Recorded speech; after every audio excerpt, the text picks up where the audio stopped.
16-day multi-year campaign by the United Nations managed by UN Women to eliminate violence against women and girls around the world was held between 23rd November and 10th December this year. No excuse, ab koi bahana nahi. We see headlines yet of violence against women almost every day. Nandita Shah, I'm going to come to you and ask you a very simple question.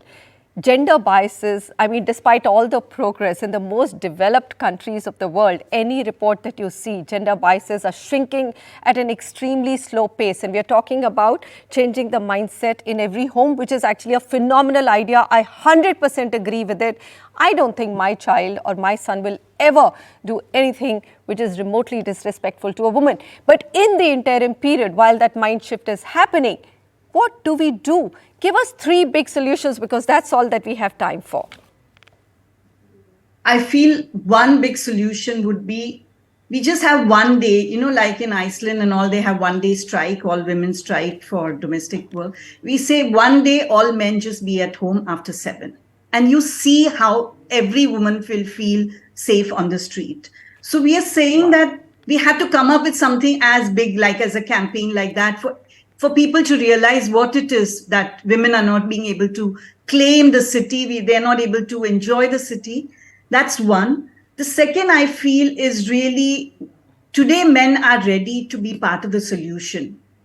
And the question is, how do we engage men in being part of the solution? So like what Ms. Bedi is saying, that family is an important role.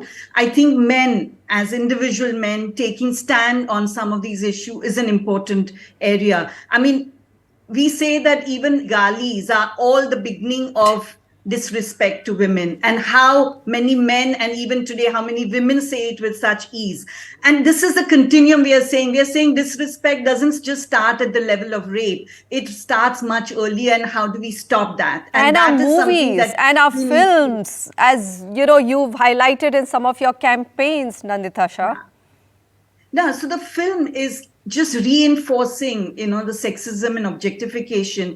And it's almost at the level of item numbers are going one level below each other to prove that how bad they can be. And we are saying that the plots of the films need not go that low for it to be able to say what they want to say, even if they are projecting a particular kind of male, because it is really objectifying. And this is what is reinforced on the street. So a lot of time parents want to do a lot more things for their children, but they are not able to because it's not seen in school.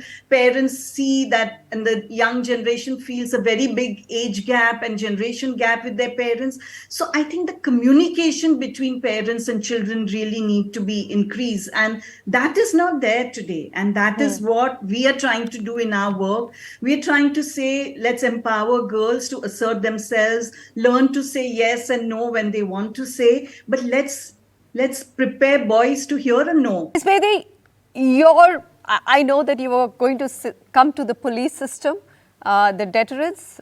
That we also have now digital tools and aids like internet-enabled data centers. We have surveillance cameras. Other than the mindset change, which is going to, and I think it's a brilliant idea through this show that you say it has to be adopted as घर घर में आप कैसे बदलाव लाएंगे अपने लड़कों के घर में समझदार लड़का, घर में समझदार लड़का, घर में समझदार लड़का. You've given us the tagline also. Give me 1 or 2 more of your thoughts, even on the prevention side. How can we make our cities safer? And we'll conclude with that, ma'am. We have tried in one of my NGOs a campaign called Good Boy Campaign. A good boy campaign. घर घर में good boy campaign. मेरा बेटा अच्छा, मेरा बच्चा शरीफ, मेरा बच्चा अच्छा, मेरा लड़का समझदार. Kalpana, you've been working with the government and non-government stakeholders for several years. Has there been a perceptible mind shift change on making cities safer for women? Well, yes, there is. I don't know if the word I would use perceptible yet, but there is a shift. There is a recognition that women and young women and young people are a big constituency and a big part of our cities. So the term, inclusive urbanization, responsive urban systems and services has come into the lexicon, and among the ministry, with the corporations, with the municipalities, looking at issues of women's safety in mobility, travel. These have also started coming into the lexicon a little bit.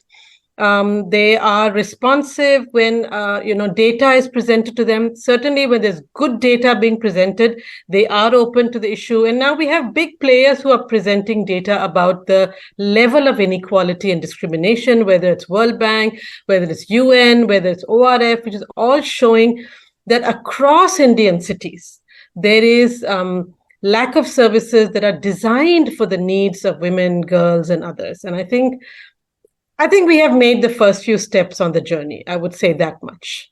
Fair No, enough. and I think with I that, we unfortunately, I've completely run out of time, but I think what I'm drawing and concluding with is, look, we can talk about urban design, we can talk about more responsive system, we can talk about a harsher and quicker judicial system, we can talk about more surveillance, we can talk about lighting, we can talk about, inclusive cities which do not have isolated spaces for women, a more safe transportation system. But at the end of it, what I'm hearing from both of you is that you need to bring a shift in the mind space and the mindset of an entire society before you can make your cities more safe. Nandita Shah, Kalpana Vishwanathan and Kiran Bedi, thank you very much for making the time. Important conversation, and we will keep having them again and again till we have safer cities. Thank you so much for joining.